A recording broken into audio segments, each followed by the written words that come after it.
It's a gorgeous morning in Provo, Utah. Blue skies around 70 degrees. My sister, my 15-year-old son Miles, and I hike up Rock Canyon. This is where I used to climb in college, and I feel a delightful mix of excitement and nostalgia. This is one of my happy places. We are the advance party, setting up a couple of ropes before my brother and 4 of my nieces and nephews join our climbing party. Miles and I hike around behind the wall we're going to climb with all our gear. Even though he's set up top ropes before, I give him my full, overly cautious lecture about how every part of the anchor has to be redundant, with 2 points of contact to the rock, double knots, double carabiners, even 2 people checking that everything is set up right. Once we've set and checked our quad anchors, we get ready to feed the ropes through. And I give him the next part of the lecture.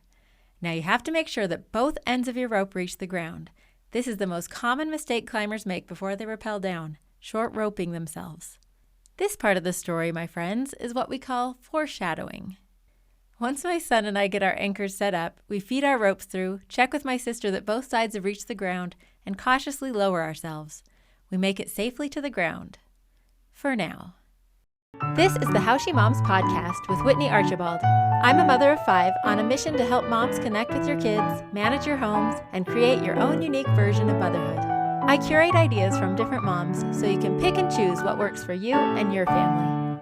This is not how I planned to start the 5th season of my podcast. What I was going to do is launch a really awesome program called the Family Lab, which hopefully will still start in January. But as fellow moms, you know what often happens to the best laid plans: life, mistakes, accidents, and the many lessons we learn from them. So today I'm going to tell you the story of the major climbing accident I had this summer and how it has changed my life in so many ways. Thank you to everyone who's been following along with my recovery on Instagram. I felt so loved and so encouraged from all your comments, support, and prayers. So back to my story. We started getting the kids ready to climb, but when I looked up at one of the ropes, I just didn't feel good about the way it was hanging over the edge. I decided to reset the rope to a route next to it that would not rub on the rocks so much. So I climbed up, anchored myself above for safety, and then reset the rope. I lowered both ends of the rope to the ground like I was supposed to and verified with my brother on the ground. But then I realized I had not brought up my rappelling device. So, still safely tethered above, I had my brothers tie my device to one end of the rope. I pulled it up, set it up, made sure I was secure, and undid my tether. I just forgot one step. That most important step, the one I had just lectured Miles about. I didn't lower the end of the rope back to the ground. I had lowered it enough that I could see it go over the edge, so everything looked fine. But since I had already lowered the rope and checked with my ground crew once, I had just mentally checked it off my list and didn't do it again a second time. Just like that, I was lying flat on my back at the bottom of a cliff, a free fall of 30 feet. I know the exact measurement because my dad went back and measured after the fact. I immediately knew what I had done wrong, and the first thing I said to myself was, I can't believe I short roped myself. I'm like the safest, most overly cautious climber I know. Unbelievable. My next thought was to assess the damage. I wiggled my toes. Check. I wiggled my fingers. Check. I checked in with my head. I couldn't believe it. No pain, not even the slightest headache. My thoughts were crystal clear. It was so crazy. The rest of my body, though, it was on fire, especially the butt part of my body. Just indescribable pain. And I don't use that word lightly. I'm a writer, so I like to be able to describe things. It's frustrating not to be able to find the words to explain what it felt like. But if childbirth is a 10, this was at least 15, if not 20. The next priority was breathing. Obviously, the wind was knocked out of me after a fall like that. As soon as I caught a breath, I tried to talk to let my family know I was okay, or at least kind of okay. The first thing I said, or rather croaked, was, "Idiot, I'm such an idiot." My brother and sister were obviously freaking out, calling 911 and asking me if I was okay. I let them know I wasn't paralyzed and didn't have head trauma. I didn't realize just how much of a miracle that was until I saw the picture later. My sister took a picture while we were waiting for the ambulance, partly to document it for my husband, who was back home in Colorado, and in case the doctors wanted to see how I landed. I'm so glad she did, because it shows that I basically landed in a Whitney-shaped clearing with rocks all around me. Inches to the right or inches higher, and I surely would have hit my head on a rock. You can see for yourself because I put the photo on the How She Moms Instagram account if you just scroll back a little bit. But just hitting the dirt from such a height should have hurt my head at least a little bit. Even hitting butt first, which we think is what happened, my back hit hard enough to burst 3 vertebrae. You would think the law of physics would dictate that my head would have hit hard as well, with probably a whiplash to boot. But not a bump or a scratch. I honestly believe that angels cradled my head during that fall. As I lay there, I felt like my mind and body were somehow disconnected, and my thoughts were clear and vivid the whole time. I didn't even come close to losing consciousness. I talked to my brother and sister. I listened to my brother talking to the 911 operator. I watched dragonflies fly in and out of my field of vision. The fact that I was still alive with no head trauma and no paralysis is the most obvious miracle of the accident. But another less visible miracle was happening. From the minute I hit the ground, I felt like I had a direct connection with God and that He was there to help me through the pain. In that master class with God, between the fall and getting to the hospital, He taught me several things. First, the minute I started beating myself up for making such a stupid error, God let me know that it was just a mistake. I am human after all. I knew I had to stop beating myself up about it. I'm not a careless climber. I'm a careful climber who made a mistake. I've had to go back to this reassurance many times since, especially when talking to other climbers who know that I know better than to make such a mistake. I knew even then that this was going to be an important thing to model for my kids, forgiving myself for my mistake and recognizing that we all make mistakes, even when we know better. I have to give them the same grace that I gave myself, and I have to teach them to give themselves grace. Second, I knew I was going to be okay. Soon after I fell, I prayed and told God that if it was time for me to die, I had done my best. But suddenly, I just knew that I was going to live and even fully recover. I know God doesn't always let us see how things will turn out up front, and I definitely don't expect it, but this time He definitely did. I just knew. It was such a gift to have all my fear and uncertainty taken away right up front. There was enough physical pain without having to wonder if I was going to die and to worry about the implications for my family. I was just so grateful to get a second chance. The third lesson was about priorities. The day of the accident was going to be a particularly busy one for me. I had scheduled a full day of podcast interviews and meetings with my editors at BYU for my other podcast, the Y Magazine podcast. And that night, I was going to a bucket list concert, Nickel Creek, with my extended family. It was going to be quite a day. Immediately, all those plans that had mattered so much that morning went out the window. As we waited for the paramedics, I had my sister cancel all my appointments. I let my mind move forward through my calendar. I was supposed to drive my kids home to Colorado the next day. In exactly 1 week, my husband and I were supposed to be on a flight to Europe with our oldest son for the senior trip we'd been planning for over a year. We were going to hike 60-plus miles around the base of Mont Blanc, starting in France, then Switzerland, then Italy, and back to France. But even with such a long list of things I'd have to miss, all I could feel was gratitude that I still got to be the mother to my kids, a wife to my husband, a daughter, sister, friend to all the people I loved. My story had almost ended, so I wasn't focused on what I would miss, but what I still got to do. None of the other busy details mattered. Fourth, God let me know that this would be a transformative experience for me and my family. In fact, I got a distinct impression. Not many people get to feel this much physical pain all at once and live. The word get caught me off guard, and I knew it was deliberate. Even that soon after the accident, I knew it would help me stretch and grow. For one, I was having the most spiritual experience of my life. It brought my relationship with God to a new level, which will impact the rest of my life. I also knew the long recovery would help me stretch and grow. I knew my family would become stronger and grow closer together, and that my children would become more responsible and resilient. Even more specifically, I knew that this experience would have more of an impact on my oldest son than a trip to Europe. It's the hard things that make us stretch and grow, and Europe will still be there when I recover. It only took 12 minutes from the time I fell for the paramedics to get there, based on the length of my brother's 911 call. In the meantime, my son Miles totally stepped up and went into action.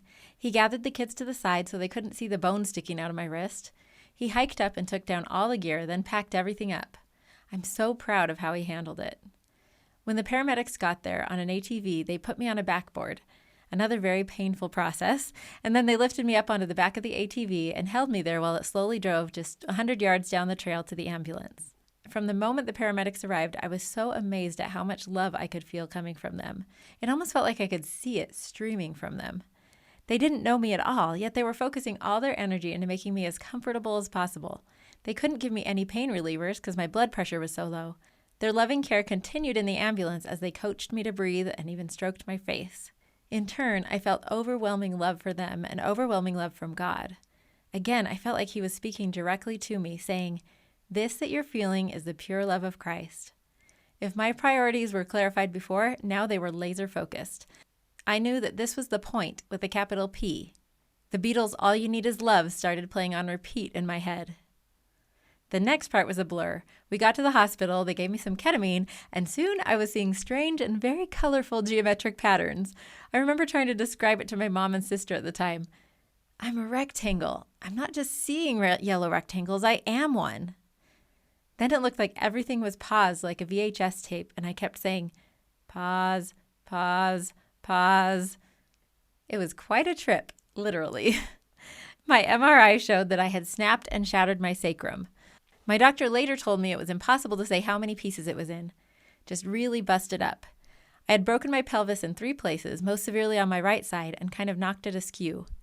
3 of my vertebrae burst. My sternum broke and some ribs. I also had a pretty nasty open fracture of my left radius, the bone on the thumb side of the wrist, plus some other hand and wrist fractures.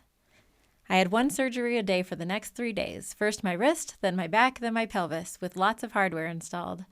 I spent the next week in the ICU, which was a blur of x-rays, managing medical problems like low oxygen, 6 liters of fluid around my lungs, a crazy painful UTI where I thought my bladder might actually explode, and liver issues.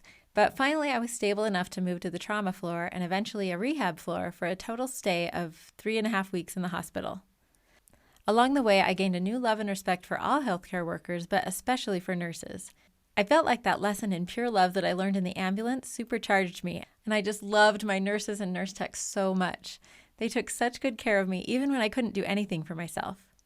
We shared our life stories in the middle of the night.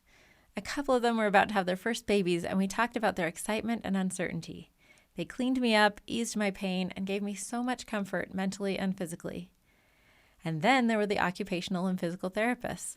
My first one would get this gleam in his eye and tell me we were going to do something that sounded utterly impossible, like sitting on the side of my bed, taking a walk outside in my wheelchair, or taking a shower. Once I was a little better, one of them sat and sang with me at the piano while I played with just my good hand, which also had a lot of bruising and tissue damage. This was one of the times in the hospital where it just felt so nice to be doing something I loved from my normal life. There was even a transport guy who made race car noises as he wheeled my bed around to get x-rays, just to make me laugh. We talked about how he was insecure about being a good grandpa and how he couldn't provide lots of nice gifts, but he loved to just sit and play with them. I assured him that his time and attention were way more important than any fancy toys. So sweet. Then there were the visitors. At first only family, of course. My parents' sister, sister-in-law, and parents-in-law took turns sleeping in the hospital each night for the first week and a half. They brushed my teeth, brushed and washed my hair, even helped feed me at first. My husband David, who's a surgeon, had been back at home working when the accident happened. He arrived the next day, right as I was going in for back surgery. He stayed for a couple of days, had to go back to work for a few days, and then he was able to come for the full 10 days he had taken off for our Europe trip, which ended up being a huge blessing since it would have been really hard to reschedule that many days of surgery. He took the day shift with me in the hospital and then took care of the kids at night, making sure they were doing okay mentally and physically, taking them school shopping, etc. When he had to go home again, my sisters and parents took care of and thoroughly entertained my kids in Utah. My kids actually had kind of a magical time with their cousins. They never get to spend this much time with them, and they visited me in the hospital most days. When I was up to it, visitors from every stage of my life started pouring in. I saw moms from my childhood, high school friends, college roommates, and people from every state I've lived in. People sent cards and flowers and gifts, just so much love. So many people praying for me. It was really amazing. One friend, Tara Hutchings, whom I met when she came to one of my How She Moms events and later interviewed for episode 17, How She Reads, she has a really cool story. She came to visit at just the right time. I was lying in bed after my very first shower, 11 days after the accident, and I felt like $1,000,000, but nobody was there with me at the time. She walked in, and I was so excited to have someone to celebrate with. She brought me this fabulous basket full of treats and practical things for a hospital stay, and she'd even come prepared with nail polish. So freshly showered, I also got a little mani-pedi, and I felt like $1,000,000. With all this great care and love and friendship, and all the miracles I had just experienced and continue to experience, I was really never sad or depressed in the hospital. I was in crazy physical pain, yes, and that part was super hard, but I was just so incredibly grateful to be there with my people. I had to keep checking in with myself to make sure I wasn't repressing emotions or anything. Should I pause and let myself grieve the things I was missing? Was I in denial about the long road ahead? I gave myself space to feel these things, but I just didn't. I was genuinely just so happy to be alive. In fact, the only time I cried anything but happy tears in the hospital or on the way to the hospital was when we found out that the state of Colorado had dissolved our stupid health insurance because it wasn't financially solvent. We ultimately sorted out some new insurance, but that was ridiculous timing. And the only time I felt less than grateful to any healthcare workers was after my pelvic surgery. I woke up in the recovery room in crazy amounts of pain, but I couldn't talk yet. The nurses next to me were just chatting away about a family reunion and mother-in-laws, things like that. I felt this unjustified rage that they could be making small talk when I was in agony next to them, and I just felt like I wanted to punch them in the face if they didn't stop talking. My mom says that once I could talk, I started apologizing profusely to those nurses for all the mean things I was thinking about them. I was afraid I had said some of them out loud. They were quite curious about what terrible things I had been thinking, and they thought it was hilarious, but apparently I didn't say anything. Anyway, one of the weirdest things about recovery was going through all the stages of development. I went from being completely helpless like a newborn — it took 3 people to roll me over — to learning how to roll over, sit up, and feed myself. All the things. Eventually, I reached the toddler stage where I kept saying, "I can do it myself," but then I'd make a mess of things and have to ask for help. Once I was well enough to be released from the hospital, I still wasn't quite ready to make the trek back home to Colorado. So we decided I would rehab with my parents until I could be more self-sufficient. My dad built a huge, beautiful ramp for me, and they gave up their master bedroom so I could roam freely on the ground floor with my wheelchair. For the first week at my parents' house, my 3 youngest kids were still in Utah, and it was so sweet to be living with them again. We played games, read books, and they were really helpful getting me around the house. Although I missed my husband and kids once they all had to go home, it was actually really sweet to get to live at home with my parents again. We had a lot of fun and had a steady stream of house guests to keep things interesting. I also have 2 uncles who are physical therapists who came in weekly to help my rehab. I was even able to get into my parents' pool the last week. Speaking of stages of development, I even felt like a teenager toward the end as I got more mobile, catching myself rejecting some of their efforts to help in the name of independence as I got more capable. Don't worry, I wasn't rude to them, and I didn't roll my eyes, too much anyway. But finally, it was time for me to leave the nest. Again. I got permission from my pelvic surgeon to put weight on one leg, so transferring myself in and out of my wheelchair got pretty easy. It was time to go home. It really did feel like I was leaving for college again. I was even a little scared to be going out on my own. Back at home, David, his parents, and my friends had been taking great care of the kids. Some of my friends took on complete responsibility for the various sports and activities my kids are in, and my in-laws came before and after school to cook and care for the kids. I made a point to talk on FaceTime with each of my kids almost every day, and I read bedtime stories to my 2 youngest over the phone most nights. But long-distance parenting is for the birds. I needed to hug my babies, so I surprised them by flying out 5 days early. My cousin helped me to my gate, and I checked my wheelchair at the end of the jetway like a stroller, and then kind of just hopped to my seat on one foot. Quite a funny sight. I've now been home for almost 2 weeks. It's been so amazing to be here day in, day out with my family. I spend most of the day on the main floor, and my kids or my husband help me kind of hop upstairs at night. I can drive my kids to school in the morning. I have this whole system set up with a rolling chair in the garage to get in and out of my car. I sit up for 3 to 4 hours, and then I need to rest, and I still need a lot of help, but my family's really stepping up and helping me get around, fetching things for me, pushing my wheelchair and hauling it up and down stairs and in and out of the car, and helping me with meals. Sometime in the next week or so, I should get the use of my other leg, and then my physical therapy can begin in earnest. My doctors say I should be able to resume my normal activities and active lifestyle by a year from the accident. It really is a miracle that our bodies can heal themselves like this. My 13-year-old son, Abel, gave me a more specific goal: to run the Boulder Boulder 10K with the family this Memorial Day. Not sure if it will quite count as a run, maybe more of a stroll, but that's the goal.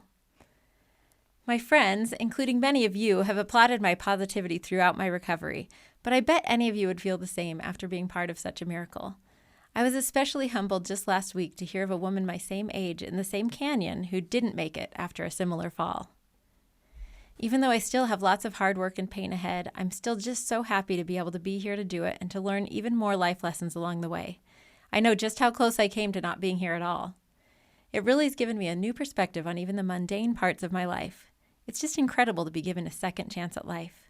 And I'm glad that I get to do it with my family, friends, and this lovely How She Moms community who've been so supportive all along the way. Thanks for being such a great cheering squad the whole way through and for your love, support, and kind comments. I really do love you.